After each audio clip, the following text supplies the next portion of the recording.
चलिए बात करते हैं आज की मुख्य खबरों की, बड़ी अपडेट्स की। एक नजर डालते हैं देश भर की तमाम बड़ी खबरों पर। पहली खबर देखिए, जी हां, 1 जनवरी 2025 से देश भर की पेंशन भोगियों के लिए एक नई सेवा उपलब्ध होगी। एक नया नियम लागू होने जा रहा है जिससे पेंशन भोगियों को अपनी पेंशन राशि निकालना आसान हो जाएगा। दरअसल सरकार ये नियम लागू करने जा रही है कि अब हमारे देश के बुजुर्ग किसी भी बैंक से अपनी पेंशन की रकम निकाल सकेंगे। देश भर में वेरिफिकेशन की जरूरत नहीं पड़ेगी। लाखों पेंशन धारकों के लिए बड़ी राहत की खबर है। सरकार ने अब ऐसी नई व्यवस्था शुरू की है कि आप देश के किसी भी बैंक की किसी भी शाखा में पेंशन निकाल सकेंगे और इसकी आधिकारिक घोषणा खुद श्रम एवं रोजगार मंत्री मनसुख मंडाविया ने की है। और दोस्तों, पेंशन भुगतान की इस नई भुगतान व्यवस्था से देश भर के 78 लाख से ज्यादा पेंशन धारकों को फायदा होगा। और सरकार ने एक और फैसला लिया है। जी हाँ, पेंशन भोगियों के लिए ये बड़ी राहत की बात है कि अब आपको पेंशन वेरिफिकेशन के लिए बैंक नहीं जाना पड़ेगा। और क्योंकि अब आपको पता चलेगा कि आजकल सरकार पोस्ट ऑफिस और घर से जीवन प्रमाण पत्र ऑनलाइन जमा करने की सुविधा भी वेरिफिकेशन के लिए दे रही है। और आइए देखते हैं अगली खबर। जी हाँ दोस्तों, देश की वित्त मंत्री निर्मला सीतारमण का कहना है कि एमएसएमई के लिए क्रेडिट गारंटी स्कीम को जल्द ही कैबिनेट से मंजूरी मिल जाएगी। सरकार देश के छोटे व्यापारियों और कारोबारियों के लिए नई क्रेडिट गारंटी स्कीम ला रही है। इसे जल्द ही कैबिनेट में पेश किया जाएगा। वित्त मंत्री ने कहा कि पब्लिक डिजिटल इंफ्रास्ट्रक्चर ने भी छोटे कारोबारियों को आगे बढ़ने में मदद की है। और वहीं वित्त मंत्री निर्मला सीतारमण ने यूनियन बैंक ऑफ इंडिया की नारी शक्ति शाखा का भी उद्घाटन किया है। Union bank of India UBI की नई पहल के साथ साथ यह नारी शक्ति शाखा राजस्थान में महिलाओं, उद्यमियों और महिला ग्राहकों के लिए बैंकिंग को और अधिक सुलभ और आरामदायक बनाने में महत्वपूर्ण भूमिका निभाएगी। चलिए अगली खबर देखिए। देश में सीडीएस जनरल अनिल चौहान ने एक बड़ा ऐलान करते हुए कहा कि देश का एक बड़ा हिस्सा सेना की उपलब्धियों से अनजान है, इसलिए अब हमारी भारतीय सेना की उपलब्धियों को शिक्षा के पाठ्यक्रम में शामिल किया जाएगा। उन्होंने भारतीय विरासत सैन्य महोत्सव में शौर्य गाथा परियोजना का भी शुभारंभ किया और इस दौरान उन्होंने एक बड़ा ऐलान करते हुए कहा कि बच्चों की क्लास में जो किताबें हैं उन्हें शिक्षा के पाठ्यक्रम में शामिल किया जाएगा और अब हमारी भारतीय सेना की उपलब्धियों को भी जोड़ा जाएगा। तो अच्छी बात यह है दोस्तों कि इससे हमारे युवाओं को प्रेरणा भी मिलेगी और उनका भारतीय सेना के प्रति सम्मान भी और बढ़ेगा।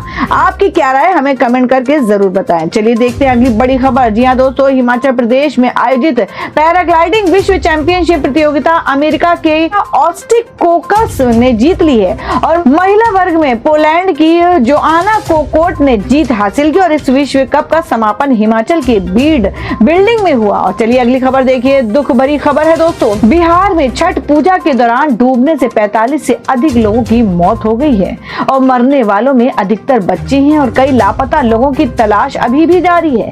छठ पर्व के दौरान जब सूर्य आदि दिया जाता है उस दौरान बिहार के अलग अलग जिलों में नदियों और तालाबों में ये हादसा हुआ। और चलिए देखते हैं अगली खबर। जी हाँ दोस्तों, दिव्यांग लोगों के लिए एक नई पहल, दिव्यांगों को अब बेहतर सुविधाएं मिलेंगी। लतिका और एचबी फार्मा के बीच साझेदारी से ये नया मिशन शुरू किया जा रहा है। दिव्यांगों के जीवन को सशक्त और सरल बनाने और दिव्यांगों को कैसे ज्यादा सुविधाएं मिलेंगी, इसके लिए गैर लाभकारी संगठन एनजीओ लतिका ने ये नई पहल शुरू की है। आपको मिलने वाले लाभों से जुड़ी जानकारियां भी स्क्रीन पर आप देख सकते हैं। चलिए दोस्तों अगली खबर देखते हैं। महंगाई पर एक बड़ी खबर है। दिल्ली, मुंबई, लखनऊ में प्याज के दाम फिर से आसमान छूने लगे हैं। आम लोगों की परेशानी काफी बढ़ती जा रही है। देश के कई शहरों में प्याज का दाम 40, 50, 60 रुपए से बढ़कर 80 रुपए प्रति किलोग्राम हो गया है। वैसे दोस्तों, आपके इलाके में अभी भी प्याज का क्या दाम है, कमेंट करके जरूर बताएं। और खबर है कि हर्षवर्धन अग्रवाल को फिक्की का नया अध्यक्ष चुना गया है और ये 31 नवंबर को कार्यभार संभालेंगे और देश के सबसे बड़े उद्योग मंडल Federation of Indian Chambers of Commerce and Industries ने हर्षवर्धन अग्रवाल को अपना नया अध्यक्ष चुना है। करंट अफेयर्स के हिसाब से ये महत्वपूर्ण है और ध्यान रखें, ठीक है दोस्तों, खबरों के मुताबिक छठ पूजा से लौटने वालों को लेकर रेलवे की ओर से अहम फैसला लिया गया और इन शहरों के लिए चलाई जाएगी 3000 स्पेशल ट्रेनें। छठ पर्व अभी अभी खत्म हुआ है और अब जो लोग अपने परिवार के साथ त्योहार मनाने के बाद काम करने के लिए शहरों में वापस जाएंगे, उसके लिए भी रेलवे ने 30 नवंबर तक 3000 से ज्यादा स्पेशल ट्रेनें चलाने की योजना बनाई है। और आप देख सकते हैं कि ये ट्रेनें किन शहरों में चलेंगी। ये ट्रेनें दिल्ली, मुंबई, पुणे, हावड़ा, कोयम्बटूर, सिकंदराबाद, सूरत, अहमदाबाद समेत इन कई शहरों में चलेंगी। वैसे दिल्ली मेट्रो ने भी यूपी और बिहार के लोगों के लिए बड़ा फैसला लिया है। उसने नई दिल्ली और आनंद विहार स्टेशन से स्पेशल ट्रेन शुरू की है। और जी हाँ, दरअसल दिल्ली मेट्रो ने भी छठ पूजा के बाद यात्रियों की बढ़ती भीड़ को देखते हुए नई दिल्ली और आनंद विहार मेट्रो स्टेशनों से सुबह सुबह मेट्रो ट्रेनें शुरू कर दी हैं। और अगली खबर यह है कि अब आधार कार्ड बनवाने वालों के नए केंद्रों का लाभ मिलेगा और आपका काम जल्दी हो जाएगा।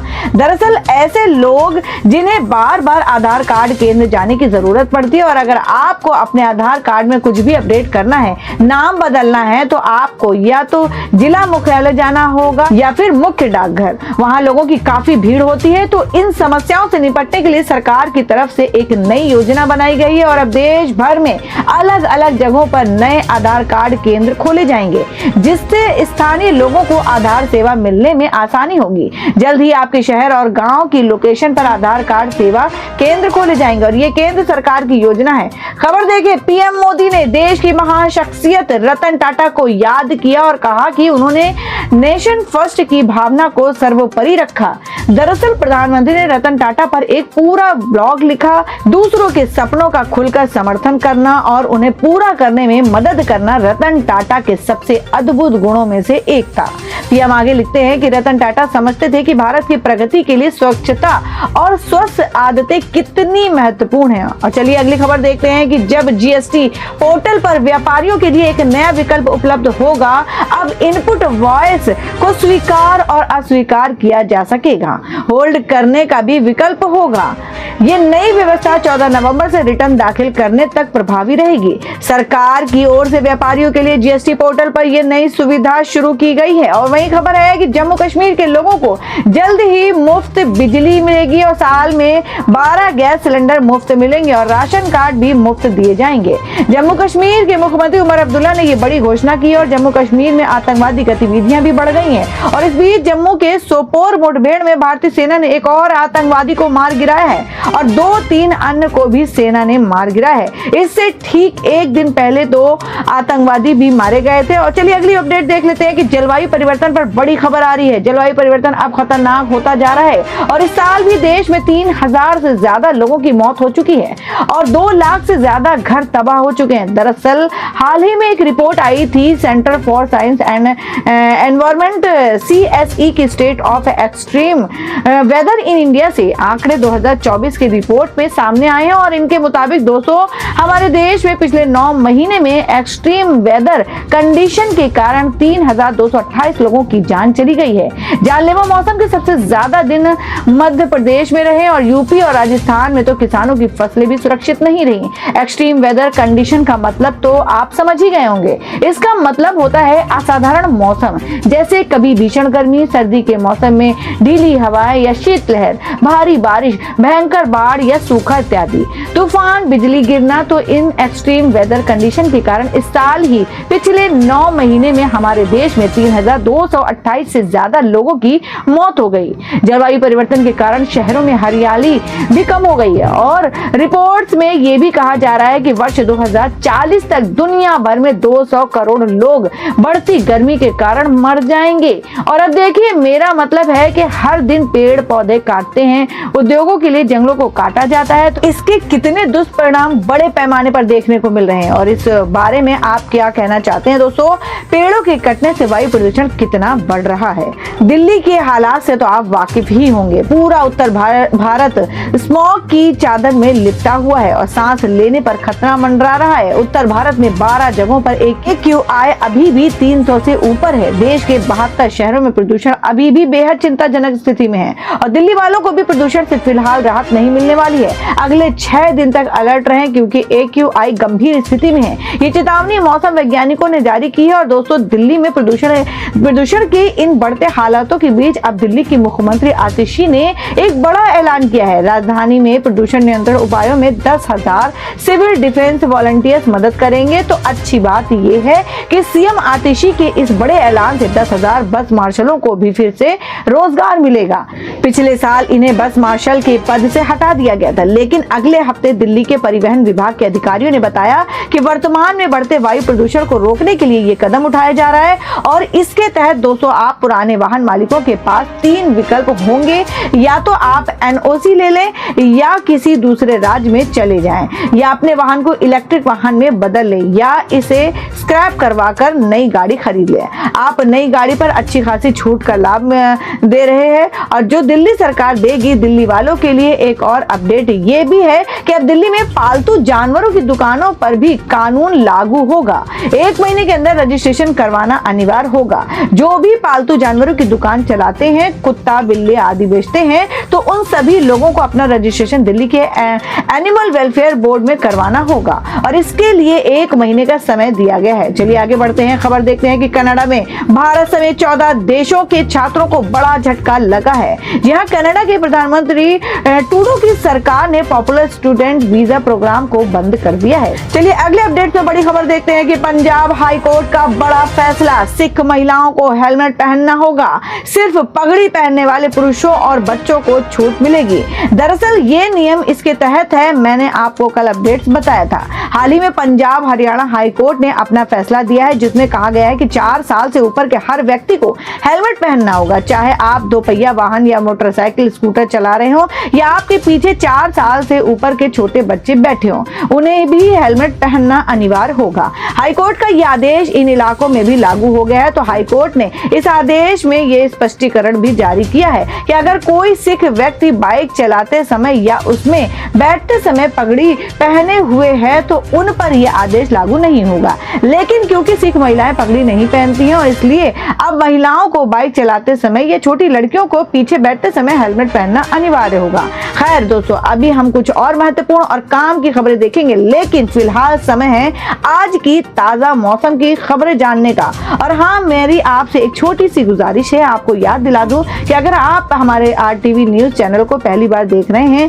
तो आपने अगर अभी तक हमारे चैनल को सब्सक्राइब नहीं किया तो चैनल को सब्सक्राइब जरूर कर ले और बेल आइकन को जरूर दबाएं और इस वीडियो को एक छोटा सा प्यार भरा लाइक भी कर दें ताकि आपको रोजाना ताजा खबरें, महत्वपूर्ण मुख्य खबरें, नए नियम, बड़े फैसले और सूचनाएं सबसे पहले आपके मोबाइल पर इस चैनल आरटीवी न्यूज के माध्यम से मिलती रहें। तो सब्सक्राइब जरूर करें और बेल आइकन को भी जरूर दबा दें। अगर आपका मन करे तो इस वीडियो को लाइक और शेयर करें। चलिए सीधे समय बर्बाद नहीं करते हैं, खबरों में आगे बढ़ते हुए हम बात कर रहे हैं मौसम अपडेट्स की। तो देखिए, मौसम विभाग ने कहा है कि दिसंबर से बिहार में ठंड प्रवेश करेगी। हालांकि नवंबर में मौसम शुष्क रहेगा और आज कुछ राज्यों में बारिश का भी संभावना है और अगले 24 घंटों के दौरान तमिलनाडु, केरल, अंडमान और निकोबार द्वीप समूह, तटीय कर्नाटक, आंध्र प्रदेश और लक्षद्वीप आदि में बारिश की गतिविधियां तेजी देखी जा रही है। और दोस्तों, अगर हम सराफा बाजार पर नजर डालें तो आपको इस हफ्ते सोने और चांदी के रेट बता देते हैं। तो देखिए, इस हफ्ते सोने और चांदी में गिरावट आई है। सोना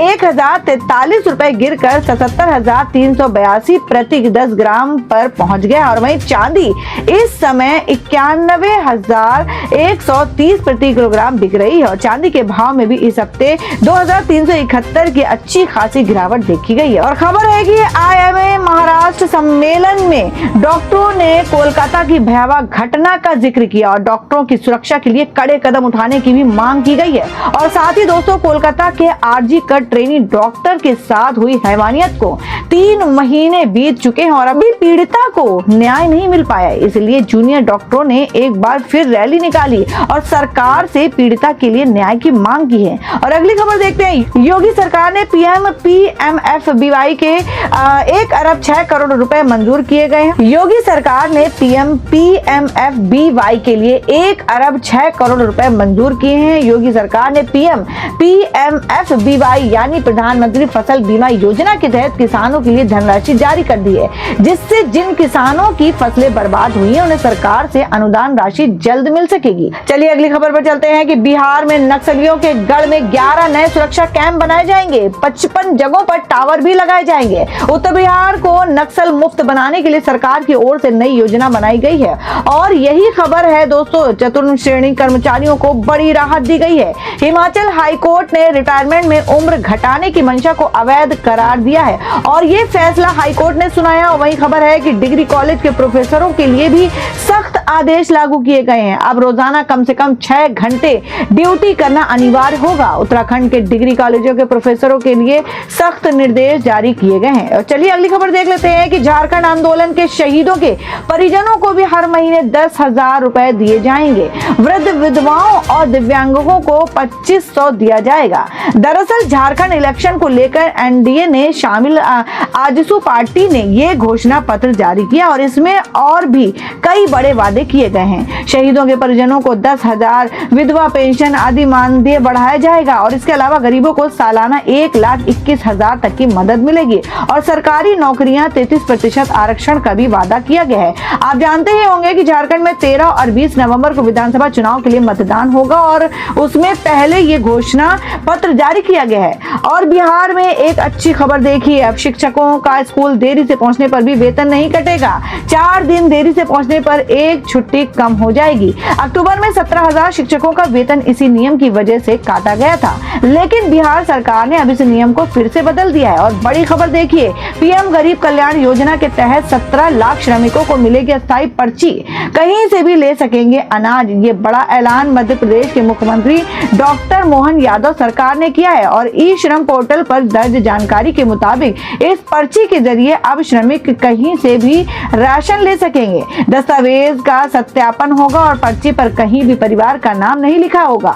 छत्तीसगढ़ के विष्णुदेव साय सरकार द्वारा महिलाओं के लिए शुरू की गई योजना महतारी बंधन योजना के फिर से आवेदन करने का मौका मिलेगा और इस योजना में महिलाओं को हर महीने 1,000 रुपए दिए जाते हैं और अभी भी राज्य की लाखों महिलाओं को इसका लाभ मिलता है। इसलिए सरकार ने एक बार फिर से आवेदन करने का मौका दिया है। इसलिए अब भी नवंबर दिसंबर तक छत्तीसगढ़ की जो माताएं बहनें इस योजना का लाभ नहीं ले पाई हैं, वे आवेदन कर सकती हैं और लाभ ले सकती हैं। दोस्तों, अब कुछ एजुकेशनल खबरें देखते हैं। सबसे पहले बिहार में शिक्षकों को अक्टूबर और नवंबर का वेतन इस शर्त पर मिलेगा। बिहार सरकार के शिक्षा विभाग ने विश्वविद्यालयों के शिक्षकों और कर्मचारियों को वेतन देने के लिए नई व्यवस्था लागू की है और इसके तहत सभी शिक्षकों और कर्मचारियों का डाटा शिक्षा विभाग के पेरोल मैनेजमेंट पोर्टल पर अपलोड करना अनिवार्य होगा। जिनका डाटा अपलोड नहीं हुआ है उनका नवंबर अक्टूबर का वेतन अटक सकता है। चलिए सरकारी नौकरियों पर एक और अच्छी खबर देखते हैं। राजस्थान में सफाई कर्मचारियों के लिए 23,820 पदों पर भर्ती के लिए आवेदन की तिथि बढ़ा दी गई है और अब 20 नवंबर तक आवेदन कर सकेंगे। वहीं राजस्थान में 2,202 पदों के लिए और वैकेंसी है। ये भर्ती आरपीएससी ने जारी की थी, जिसमें